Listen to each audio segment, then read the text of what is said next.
Downtown this weekend, and isn't it amazing? This would never have happened 20 years ago. And isn't it wonderful that people are becoming more progressive? They are realizing that we are all God's children. I'd like to begin today with our opening words. These can be found in our hymnal at the back, number 584.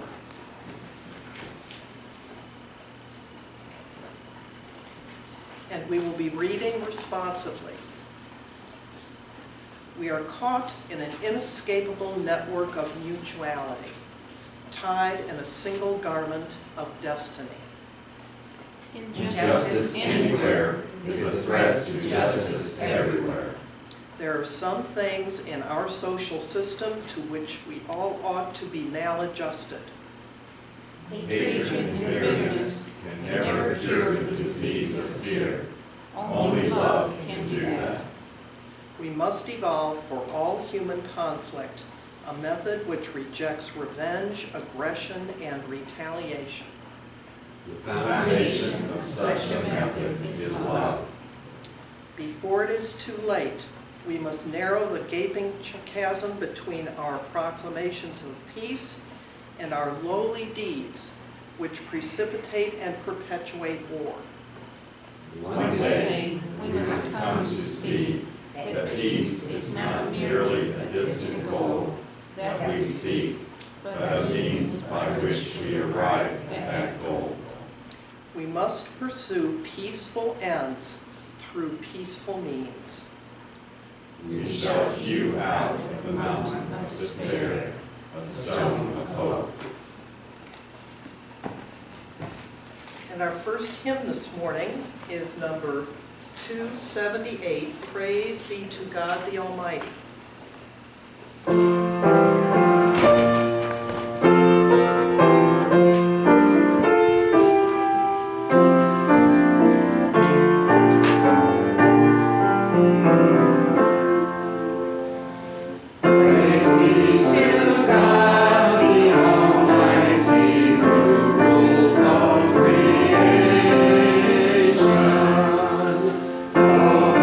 Soul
standing, and let us start with this we believe. This we believe, O winner, weaver of our lives, your loom is love. May we who are gathered here be empowered by that love to weave new patterns of truth and justice into a web of life that is strong, beautiful, and everlasting. And our chalice lighting, please. The light of this chalice reminds us that it is a symbol of all the world's religions. This small light shines as do the fires burned to ward off the darkness and welcome back the sun in the Celtic and Native American faiths, as do the Jewish rock candles and the Christian altar candles, as do the oil lamps of the Hindu Diwali and the candles of Buddhism. And it is the symbol of the light inside each of us, as recognized by Muslims. It is the symbol of the sun and evolution as studied by humanists. As we light this chalice, may we be reminded that this light is a symbol that ties us to many faiths, beliefs, traditions, and customs from which we can learn and enrich our lives. You may be seated. Please feel welcome at this time to come forward and light candles of joy and concern.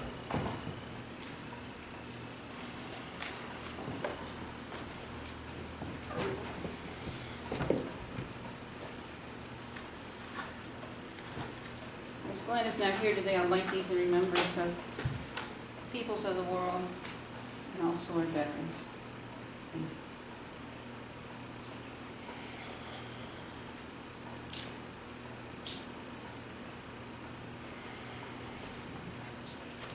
I'm going to light one for 4 members of our church who are in nursing homes, and none of them are doing especially well. It's Louise, Bob West, Joan, and Terry Daly.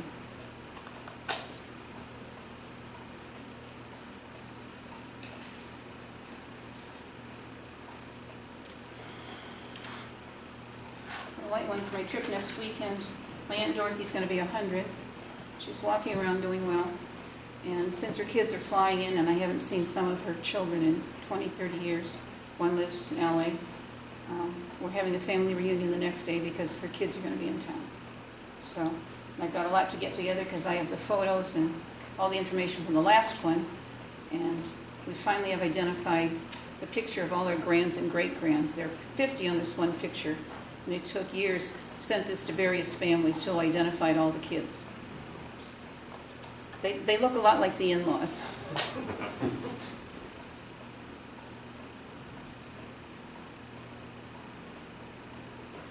And I thought on my way back, I'm going to visit the Finley Church. I thought they might be interested in our theater organ. They moved to the north end. I couldn't find them at Christmas, and I figured maybe they could be in the chapel of the college. I don't know, but the traffic was very heavy, and I could not find the address from the main street's very busy. And I lived in Finley in junior high, and it's changed 20 times. So I don't know. And there's a local organist. I thought he maybe would be interested. I don't know where he lives offhand, but maybe we could get rid of our treasured organ, which is too big for a little church. We never should have brought it here. We should have kept our little spinet, which was just right.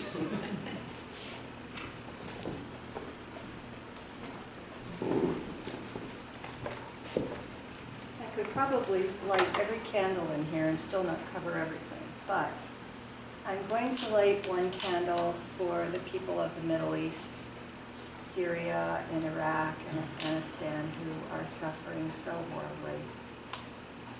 And also for the people of Africa and the girls that have been kidnapped, and none of that has been resolved. And also for the families of Flight, I can't even remember the number, the Malaysia Flight 17, and the families that are still suffering, and the people of the Ukraine, who are in the middle of a mess.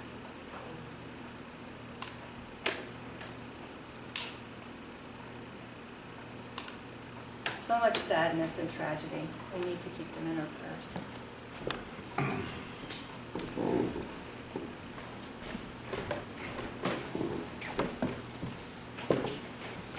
A friend of mine's partner is having a lot of problems with CLL, whatever that is.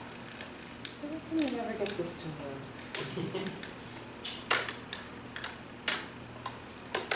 And respiratory problems, and is in the hospital, and they're not doing well at all. So let it go for your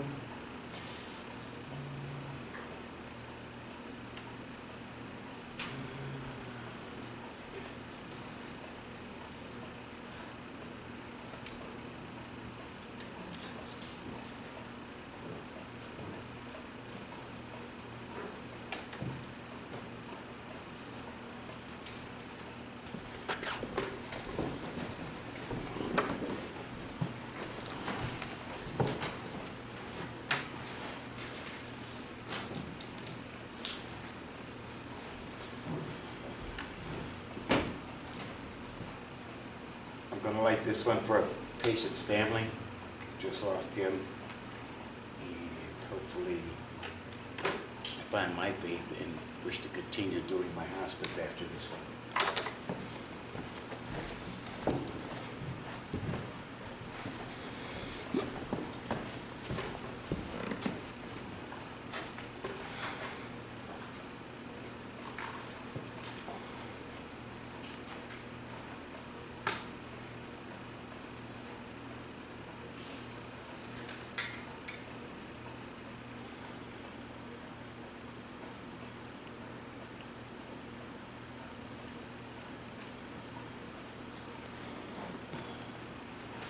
I like this for our church. If you look up at the steeple this morning that we have